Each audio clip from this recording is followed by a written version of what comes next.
करता है। सफर में रास्ते गुम हो, हृदय गुम रही कितनी भी मैली हो, गमों की धूप फैली हो, उसे कोई कहीं जिस वक्त भी आवाज देता है वो सुनता है, वही सच बोलने का हुक्म देता है, उसी को याद करते हैं, उसी के नाम से इस बज़्म का आगाज करते हैं।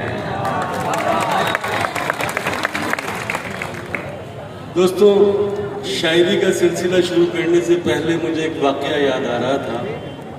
बहुत पुराने वक्तों की बात है। एक बार एक बादशाह ने खुशी के आलम में फैसला किया कि वो अपनी सल्तनत के तमाम कैदियों को रिहा कर देगा। बादशाह का फरमान जारी होने की देर थी कि तमाम कैदियों को रिहा किया जाने लगा। अचानक बादशाह की नजर एक बूढ़े कैदी की तरफ गई। उसने उन्हें रोका और पूछा, बुजुर्गवार, आप यहाँ कब से कैद थे? बूढ़े कैदी ने मुस्कुराते हुए जवाब दिया, हुजूर, आपके वालिद के जमाने से। ये सुनते ही बादशाह ज़ारो कतार रोने लगा। उसने सिपाहियों को बुलाया और हुक्म दिया कि इनको बाइज्जत वापस कैद खाने में ले जाओ, ये हमारे अब्बा की निशानी है। तो दोस्तों, सियासत का भी कमोबेश यही हाल है हमारे यहाँ। लेकिन जब आबिद अख्तर जैसे लोग सियासी रहनुमा के तौर पर नई नस्ल को रिप्रेजेंट करने के लिए आते हैं तो मुझे अहमद मुश्ताक का वो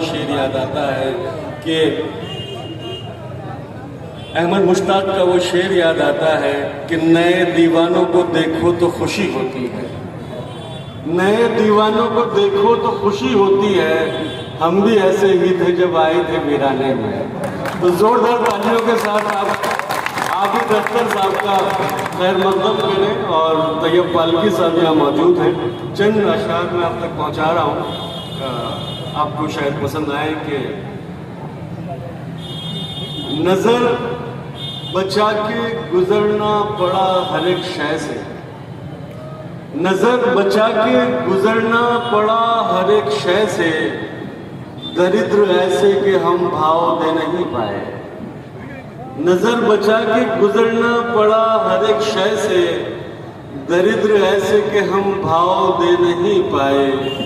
हमेशा स्वप्न सरीख ही रही वो एक लड़की, हम उसको प्रेम का प्रस्ताव दे नहीं पाए।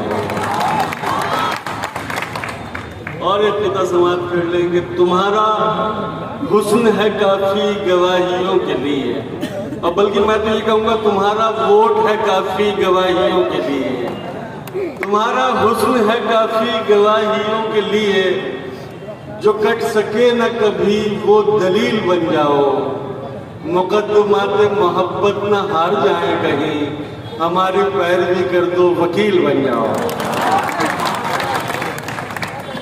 बहुत शुक्रिया। और एक कथा समाप्त कर लें कि गाली को परिणाम समझना पड़ता है, गाली को परिणाम समझना पड़ता है, मधुशाला को धाम समझना पड़ता है, आधुनिक कहलाने की अंधी जिद में रावण को भी राम समझना पड़ता है। तो दोस्तों, इस तरह के हालात हमारे मुल्क में चल रहे हैं और जैसी सियासत की पेशगोइयाँ हैं और जिस तरह का उनका तरीक़ है, एक गज़ल अब तक पहुँचा रहा हूँ कि अपनी मर्यादाओं का गुणगान करते रह गए, अपनी मर्यादाओं का गुणगान करते रह गए, देश हित में देश का नुकसान करते रह गए। और कोई उसको प्रेम की चादर उड़ाकर ले गया, कोई उसको प्रेम की चादर उड़ाकर ले गया और हम संबंध का सम्मान करते रह गए। और देवताओं के मुखौटे पहनकर आए असुर, देवताओं के मुखौटे पहनकर आए असुर, और हम भोले बने विषपान करते रह गए।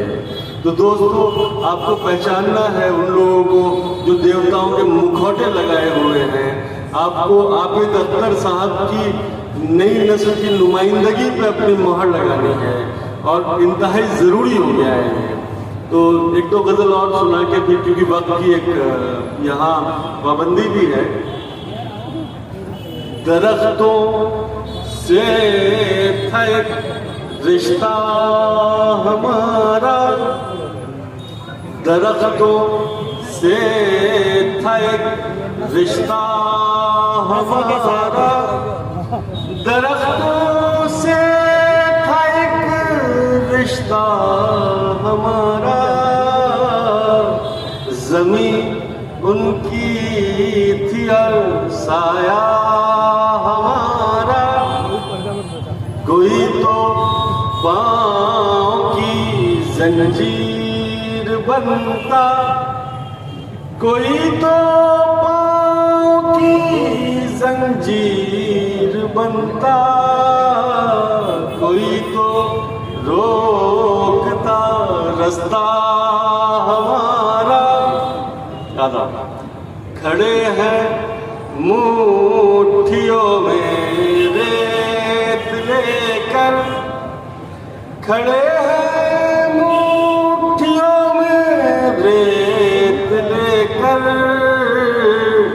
हुआ करता था एक दरिया हमारा, ताल्लुक झूठ की बुनियाद पर था, ताल्लुक झूठ की बुनियाद पर था, मगर वो इश्क था सच्चा हमारा।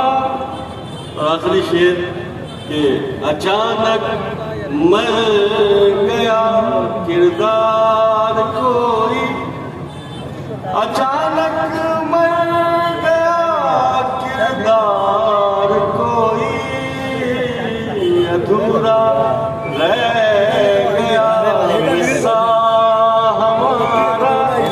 बहुत शुक्रिया हाज़रीन, और एक गज़ल से चंद शेर सुना के मैं इजाज़त। जी जी बिल्कुल। अच्छा, तैयब पालवी साहब ने कहा कि हमारे पास वक्त की बड़ी पाबंदी है, 10 बजे तक हमारे पास ये वेन्यू है, तो मैं अब तमाम हज़रात से इजाज़त चाहता हूँ और मैं ये एश्योरेंस चाहता हूँ, ये गवाही चाहता हूँ कि तालियां बजाकर मुझे इस बात का गवाही दे दें कि हाफिज़ अख्तर साहब को आप यहाँ का एक यूथ लीडर चुनने जा रहे हैं। एक बार जोरदार तालियों से हाफिज़ अख्तर जिंदाबाद। शुक्रिया साहब। शुक्रिया।